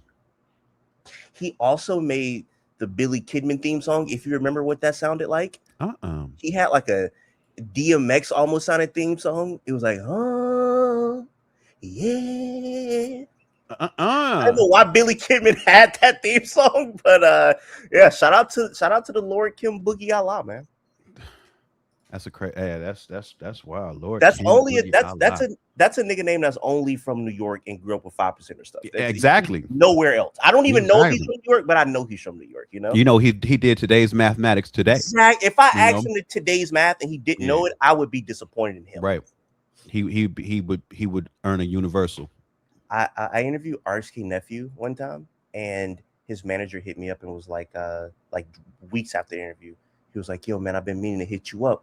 And he sent me the daily math, and he was like, "I see you got God in your name, so I see you see." What'd you tell him? I just said peace, man. I said peace, man. I didn't know what else to say. That's so funny. Oh, that's really hilarious. Shout out to his manager, man. See, he was he was gonna get you for 5% of stolen valor, man. You got to be careful out here. He's probably watching this so disappointed, like, look, you're not a 5%. But no, this album is so good. I also wanted to touch on you at the end of the what song is that where you're talking about how breakups suck and you offer the insurance plan and you watch. Oh, that's Doomed. That's the title track. Yeah. So, did you like him? No. Come on, shake my hand through. You know what I'm saying, man? Shake my hand, man. I feel like a great premise. Yes. My experience with that movie though was that I didn't find out Jordan Peele didn't direct it when I That's didn't find out until everybody the credits started experience. rolling. Like I Yes, was like, that's- wait a minute, like what? I think they did that on purpose. They did absolutely. Yes, they definitely Absolutely. promoted it in a certain way that made you believe this. Yeah, is because you know he always first of all, it's a monkey paw thing. Second, because they produced it, and I know them too. So you know, I don't think they were nefarious about it. I think it's just like that's marketing, right? It was a Jordan Peele production, so they had his name at the top of the posters, and it was the one-word title convention that he's been using. So like when I Get Out was 2 words, obviously, but you had us, from, or not from. I just made that up. Yeah. I said that was so much comparison. But no, I agree. Yeah, us and Nope, and then so Nope. him would have went. Yes, right with that. Yes, man, I wanted to like that movie so bad. I did too. I felt like that movie did not have the budget that it needed to really do what it was trying to do. It was points of the movie where I'm just like, I don't even know. I feel like they don't know what they're going at. Like it just feels like they're just doing stuff for the sake of doing things in this movie. The main actor, Tyreek Withers, Jacksonville, we're like same age, and I know like a lot of people that knew him like went to high school and whatever. So I'm rooting for Brett. He, you know what I'm saying, from Jacksonville, but I couldn't get jiggy with it, man. It didn't do what it was trying to do, and it was trying to do a very interesting thing. They needed more time and they needed more budget, and for sure. You know, Marlon's a good actor, though. I think Marlon's very capable of doing. He killed it. His role was great. It was like another thing. I didn't understand what the plan was there. Like, what was he trying to do? He was trying to put his brain in his, like, was this dude just gonna end up looking like Marlon Wayans? I just like, what is the goal here exactly? What were the other movies? Phoenician Scheme, which I did not enjoy, and I didn't see Wes it yet. Anderson fan. I still have not seen it, and I really loved Asteroid City. Yeah. So I was like, oh, I can't wait to see what he do next. And I did not like the Phoenician Scheme. What did I say? Begonia, which I dug. I dug Begonia. I like Begonia. What the hell else did I say? Phoenician Scheme, him. Begonia. Did you say Spider-Man? No, Superman. Superman. Yeah. And Superman was cool. Like, I could do with a little less of the cute shit. Like what? like he's like the baby. He's like, because really, that baby would have died 19 times. Like babies, say skeletons don't hold together like that with all that flying trauma and you doing quick left turns and shit. Like that's not how babies work. You know, so shit like that. You know, he's like holding the building up to save a puppy and shit. I'm like, I don't need that much of that. Like I get what kind of person he is. You know. Did you get the theme? Have you seen what people have said like what it was supposed to be based off of? Was All-Star Superman? Was it? No, not the. I'm saying like real life current event. What it was. Oh, maybe no. Maybe I did not know that. People said it was like an Israel Palestine thing. Oh, right, and I didn't like that either. So okay, look, because they introduced that, but the movie wasn't really fit to speak to that. You know what I'm saying? This is a superhero movie at the end of the day. Like, so it's like you're pointing at this topic that you can't even really talk about. And I don't like when movies do that. Can you expand on that? Like, let's say it was a Batman movie and you know, the main villain was like the fucking ghost of Harriet Tubman or some shit. You know what I'm saying? Like, I'm so sorry. Oh my god. I'm just saying, like, you can't like in this world where people dress up in funny costumes and there's penguins and shit, right? Like, you can't. Your world ain't big enough to speak to the horrors that's happening to real life people. You know what I'm saying? So it's like you best not to bring it up. Mike, that shouldn't be that funny. That's really funny, bro. That's really funny. You put me on the spot, man. I have to try to come up with something fast. Batman beefing with Harriet Tubman. Oh my! I mean, I don't know why, but they come up with some reason. You know, I don't know. Oh my gosh, man! I don't know. Have you ever seen the mockumentary, the Confederate States of America? No, I have not seen that. It's a guy named Kevin Wilmot. he made this documentary, a mockumentary about if the South won the war. Okay. And they're doing like a history style documentary, and they got like talking heads talking as if the South won the war. There's commercial breaks. The commercial breaks are all like commercials that you would see, like, did you lose your nigga? It's like, like that. And I say this because one of the funniest moments of that mockumentary is it's Abe Lincoln is trying to escape because the South trying to kill him. Mhm. So he link up with Harriet Tubman, and Oh, he's shit. like laying in like a dune or whatever. And they said one of the greatest quotes he ever said. He looked at Harriet and he whispered, "We both some niggas now." Oh, I love it. You should Yeah, watch no. that. It's on It YouTube. sounds It's good. free. It's It sounds really good. incredible. Yeah.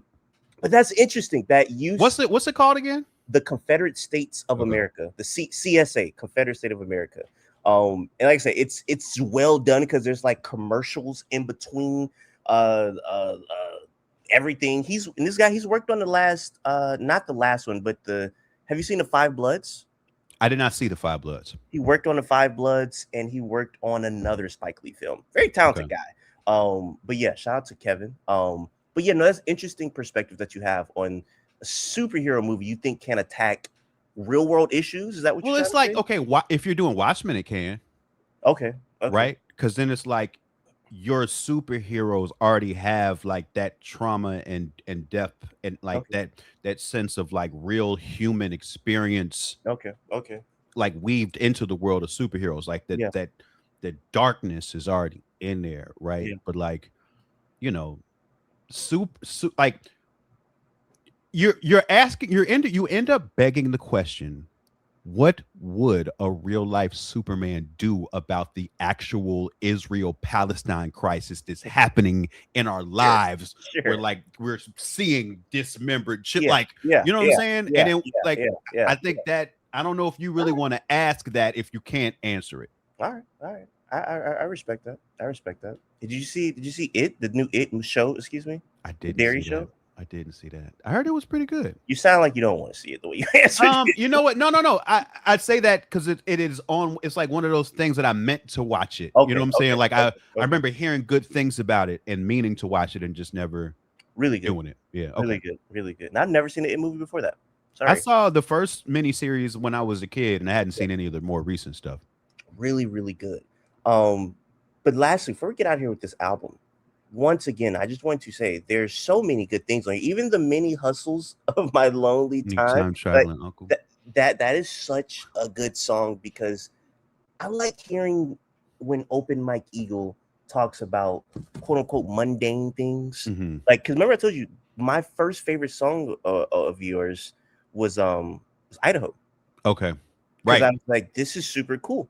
This guy's just driving around and just driving around. yeah, this is really cool. You know, so I personally love when you just talk about things that are just like, man, I was working at the shoe store selling Havana Joes. You know, like I'm like, damn, this nigga was selling Havana Joes. That's interesting. Like, I like to hear that, man. So you give me everything I would want, from personal, from mundane to hilarious to great features, great beats, witty bars, Man, thank sports you, man. bars. Hey, sports you know what bars. I'm saying? Random. What do you say? You want to move like Dennis Schroeder? Yep. And he got traded that day. The album came out. He got traded Really? again. He got traded again that day. Where did Dennis Schroeder get traded to? Oh shit. Let me look, because he just got it again. It was crazy. What a poor guy. He can't stay anywhere. He's He's on the Hornets. Hornets. Yep. On the Hornets. Oh my gosh. That's funny. Yeah, so you have everything I would want. You said some random nigga look like Cam Chancellor. Yeah. You know, that's me thinking about the shit that would be on my ex's social media if I went and looked at it. And so fuck that, you know. I don't want to see that.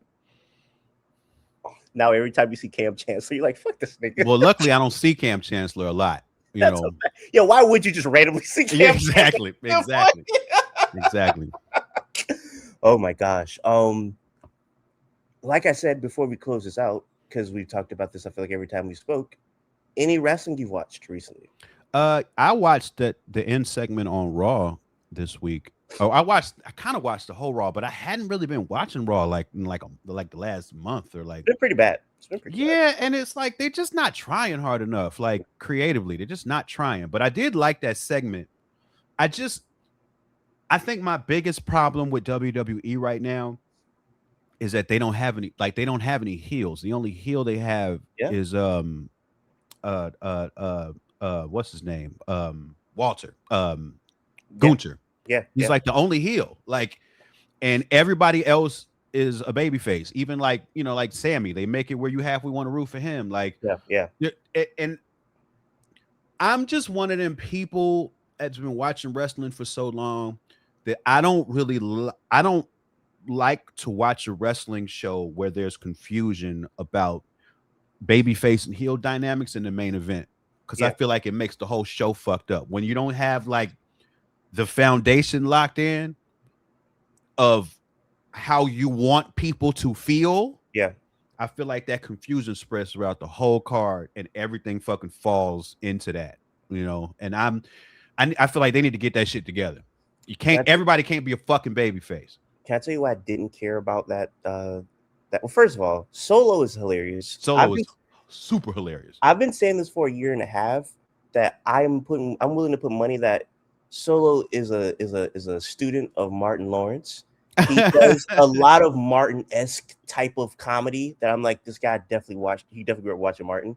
But I didn't care because they've done this like 100 times. I feel like with Sammy when he turned on the bloodline, it's just like even when Jacob was in the Solo bloodline when he turned on him, it's like how many times are you going to keep doing the same story beat? Yeah. How much longer is the bloodline going to exist? Well, it didn't for a while, and they brought it back, but it's like bringing it back sort of erased everybody's progress. Yeah. You know what I'm saying? Like it took Jay down, Jimmy just be talking. Like, you know what I'm saying? Jacob is second, but like Jay, Roman, and Jacob should all be main eventers doing different shit. Yeah. The bloodline sort of it concentrates everything in a way that, like, I do see the value of that, but I think the real value of it is if Roman is a certified heel, if he's gonna have his group around him, or because it's the other thing you'd have to do. If Roman's a babyface and he's got this group around him, then you need a big group of heels. They don't have nothing like that. I don't want to see Jay as a main eventer ever again in my life. I know you're anti-Jay main event. Look, my whole thing is he got over, and I feel like you should reward overness with spotlight. I do genuinely believe that, and I do think I think Jay as a character, even as a performer, I think he's got more he can find, but he ain't gonna find it in this role. Send that nigga to NXT, bro. I don't want to see it. Oh man. I mean, as we said last time, or as I said last time we talked about it, his offense needs an overhaul for sure. He's 30. Like, I think it's past. I don't think he could do it. He could do it. He could do it. It's just ain't nobody telling him to do it. But he could do it. My favorite thing about Raw was fun. I don't know if you've seen it. Was Ray versus Gable. That was a great match. Ray I don't know how he does it. I don't either. But he got all type of alien stem cells in him, don't he? Like he's a hybrid nigga now. Like, I will leave you with this. My favorite thing I've seen in wrestling in quite some time didn't happen in WWE. Didn't happen in AEW. Oh, I know exactly what you're talking about. What do you think I'm talking about? AAA. So let me rephrase that. Okay. I love AAA. It's a lot of great things that happened in AAA. The mass versus mass match, that was, that was beautiful. That sick. That shit made me emotional. Yeah. It made me realize, wow, is Undertaker the best booker in WWE? Probably so. I don't know. But yes, I actually really do like AAA. But no, that's also not what I'm talking about. My favorite thing that I've seen in wrestling recently happened this past weekend in New Japan. Okay. Yeah, I'm completely out the loop. So New Japan is having their annual G1 Climax tournament, and it was the finals. And this is the Mass versus Mass match, I was saying that might be my match of the year. This could easily be my match of the Who year. was in it? Who was in it? So people you would know, some Japanese guys. Oh, Younger okay, so Japanese okay, dudes. not Zack Sabre Jr. or No, nobody. but one of the guys in Zack Sabre Jr. group. So Zack Sabre Jr. He's at ringside during the whole match. Funny What's enough. his group called? The Mighty Don't Kneel. Okay. Oh, So- TMDK. Right. Yes, right. yes, Right. I've yes. seen that. So they are. This is the most 70s territory match ever. I They're love that. like the crowd is losing their mind off of arm drags. Yes. And side headlock takedowns. See, give me that. Every Give me side that. like head, bro. The crowd, like the match, they don't leave the ring. Everything is in the ring. So It is what amazing. what set the conditions for it where people were that into it on that level? Because one of the guy that's in the Mighty Don't Kneel, his whole, both of them, they work. He's been working the entire tournament headlock takedowns. So I think it kind of conditioned the crowd to like, okay, he's been winning these matches So doing okay. these headlock Eric, so takedowns. what they're doing is starting a revolution over there. That's what they're doing. So after this match, I've seen so many people on Twitter be like, man, after watching this match, fuck Will Ospreay. I don't want to see no Will Ospreay match no more. Right. They've been So- doing too much. So people are thinking like, yo, this needs to be a reset in entire wrestling because they didn't leave the ring. They're doing they're doing arm drags, and the crowd is losing their mind over this. Yep. They're losing. So I will find a link to send it to you. Please do. Please. I It's- would love to see that. You need to go out of your way to watch. Like Yeah. it is that. That's good. what I'm missing. I've been watching a lot of old shit lately with wrestling because I liked watching it when the crowd is invested and they don't Yeah. got to do 10 million damn things. Yeah. What you been watching? I was watching some live from Madison Square Garden thing last night from like 83. You Mm. know, like, yeah, it's like the spectacle is there, but it's wrestling. You know what I'm saying? It's wrestling and people believe, Yes. you know, so you don't Bro. got to do a million things. Well, that's one thing about Mexico is Mexico that like you watch that match versus they believe, bro. Mexico is super into it, Yep. And that Japanese crowd, like Japanese crowds, they start really silent, they're quiet Yep. or whatever. Sitting on their hands at first, so they get They into were it. losing their mind over I gotta see it. headlock takedowns. I gotta see it. I gotta see it. I hope the revolution starts because shit has gone way too far. Shit has gone way too far. I ask you this last question. What's one wrestler right now is doing it that you just like, no, I'm not getting into it. Nope. I'm not buying what he's selling or she's selling. Is there somebody who I'm just not into? But they have a fan base, whoever this person is. Like there's somebody who people like. Think.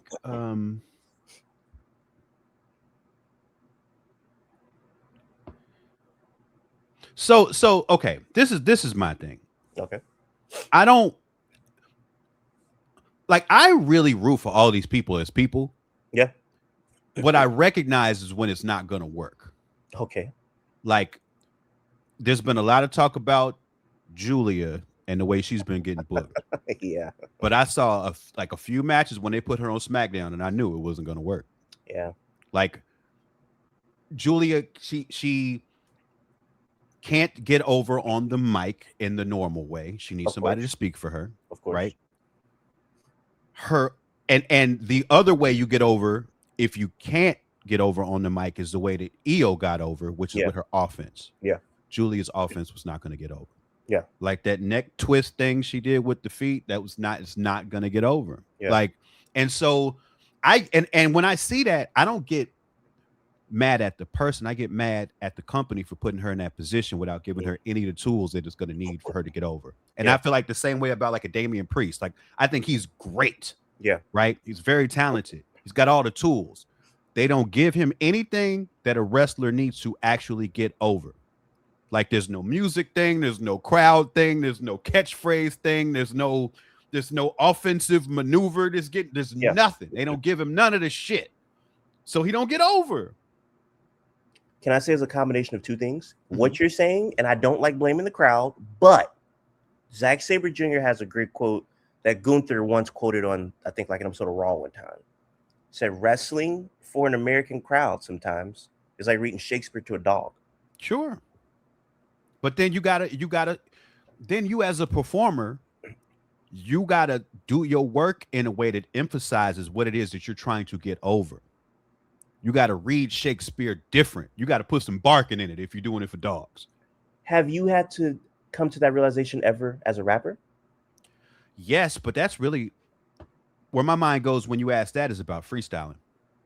Explain. Because I come from Project Blow. I can freestyle at a pretty good level, but I know some people who can freestyle perfect. Yeah. So we're like, if your ear ain't trained, you think they were doing a written verse. And what I saw in that, like I would see All City Jimmy, he used to go by No Can't Do. He'd freestyle at Low End Theory, an event out here every week, crowd full of people. And he was perfect with it. Yeah. And I would watch like people not realize what he was doing.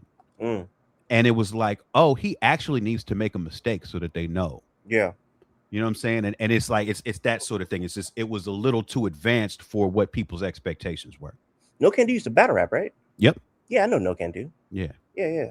That's interesting. That's interesting that you don't look at it from a music perspective, but from a Performance perspective. Yeah. Performance. That's very interesting. I've kept you long enough, man. Any last words for the people? Floor is yours. If check out the album if you like it, buy it somewhere because that's really helpful. Just really, really helpful for where can people don't buy music anymore. Where can they buy this? I mean, people buy it on Bandcamp. Okay. And I'm very grateful for the people that do, but there's physical copies remaining on there. People can buy digitally on there. Like, the purchases really help. Okay. If you're into it and they want music like this to continue to exist, it's important that people, throw some shekels in where they can. You said that you're already working with new producers. Are you already working on a new album? I wouldn't say a new album, but I'm making shit. I can't never stop making shit. So you're always making music though? Yeah, I can't help it. Especially with this economy. You can't rest, Eric. You can't rest. All right. I've been debating how I should close this out. And he's gonna rap. No, I don't have any bars. I promise. Thank God. I don't. I'm not going to bar you. Like I said, you would. I thought I would get you in a one round, but I'm not even going to waste. You would kill me. I'm good. But what I will do, I want to show you the song before we get out of here.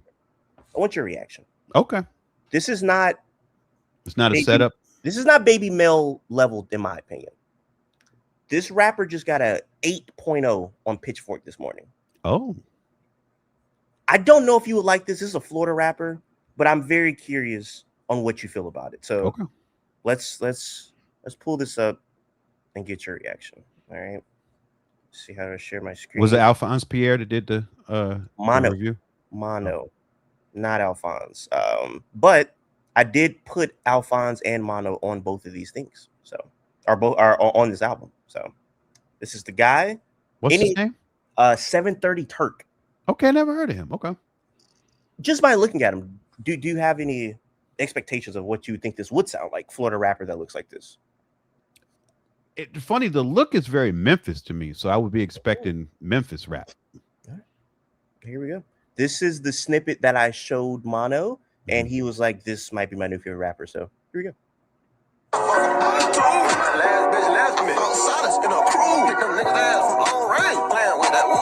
Keep a switch on me, slide venom in a cool. Tell them make go find me. Go find me.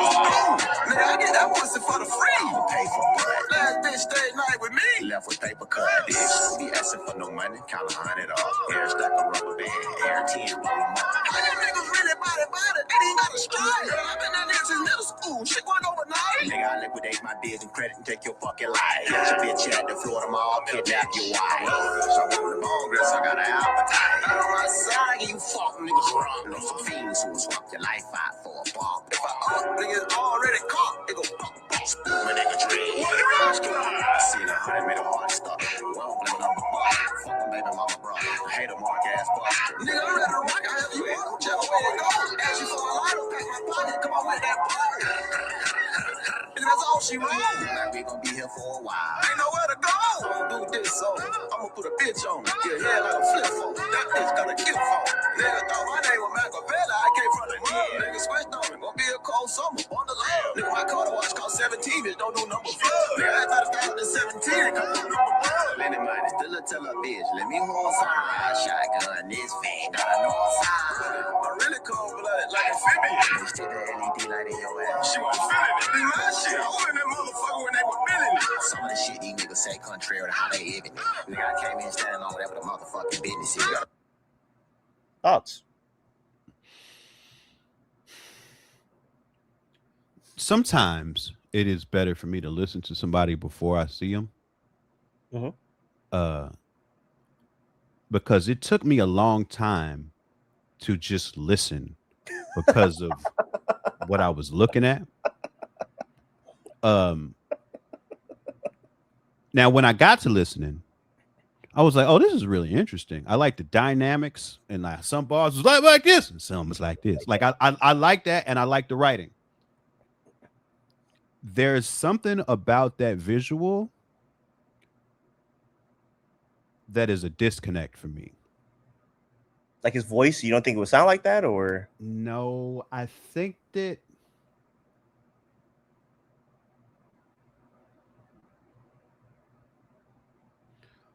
to me, this looks like somebody very intelligently trying to pull off a character.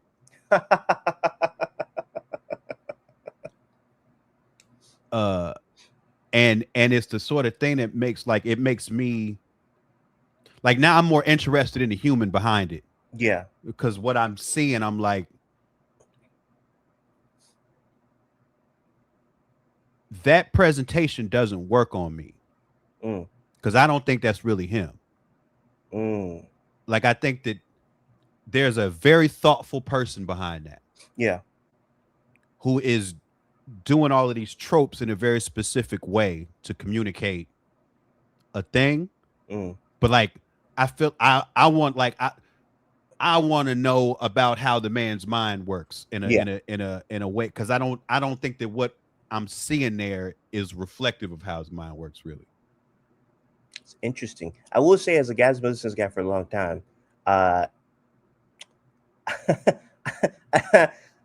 he's really deep in the streets. I'll say that. Is he really? Pretty much confirmed.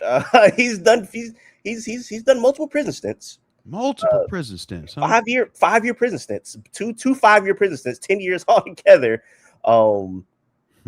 Interesting guy though. Like you said, but that's why I like him, because he's like this really, really street nigga, but he does these weird voices. Yeah. And he's like you said, he's rapping like I like that. And then he's like doing these internal rhyme schemes, and it's really intriguing for a Florida hood nigga, because that doesn't really happen in Florida hood rap. So that's why he's so intriguing to me, because that's all his music sounds like. It's him doing these weird zany voices, but he's talking about very insane things.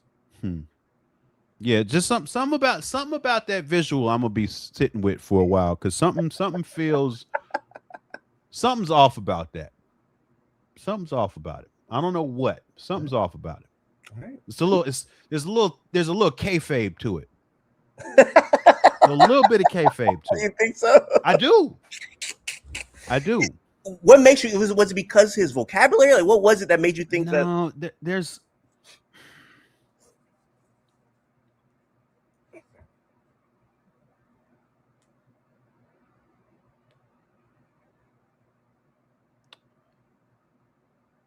It's performed performatively. Like it's like so intentional that it don't quite feel authentic to me. Like there's some, like, even if it's a couple inches difference, it's like there's something about that that's a disconnect. Interesting. Well, 733, if you're watching this, I believe everything you say. I don't want no problems with you. Well, if you're watching this, I got put on the spot. I don't know shit about you. I wish you the best. You know what I'm saying? And if you want, we can chat. You know what I'm saying? He seems like a very nice, interesting guy. Shout out to 733. It does seem very interesting, but that's what I'm saying. Like, I feel like him as a person is more interesting than the visuals I just saw. Yeah. You know? Interesting. All right.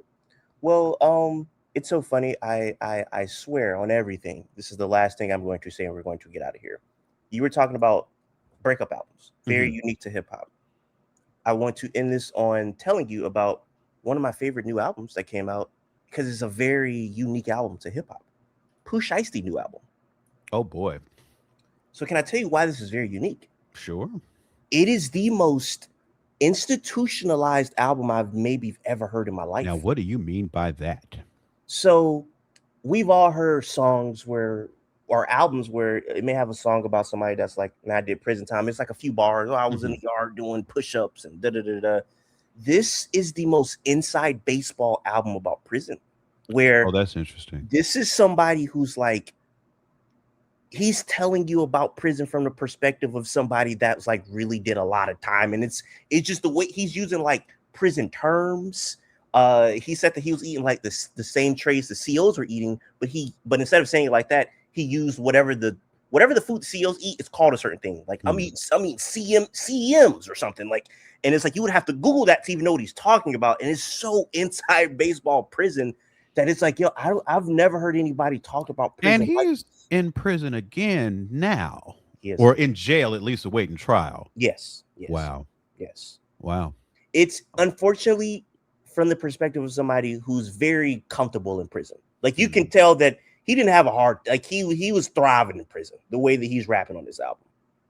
Interesting. I can't say I'm going to listen to it, but that is interesting. It's very interesting. You don't even have to listen to it, but just I've never heard a prison album where he's talking about the ins and outs on how to survive in prison. It reminds me, sometimes I get in these YouTube rabbit holes where I'll be watching prison content. It sounds It's like that. Yes, yeah, it's literally sounds like that, yeah. but an album. And it's like, wow, I've never heard a rapper talk about he said that nobody sold him a shank, so he had to cut his locker up.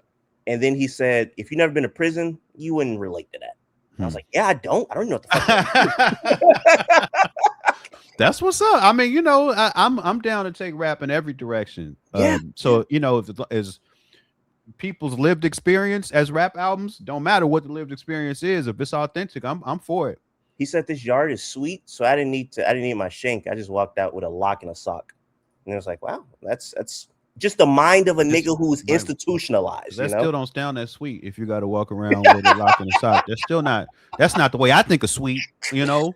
That's hilarious. Well, for everybody watching, I appreciate you guys. Until next time, I say what I mean what I say. Haters are gonna hate, players are gonna play, and you guys holler at your boy.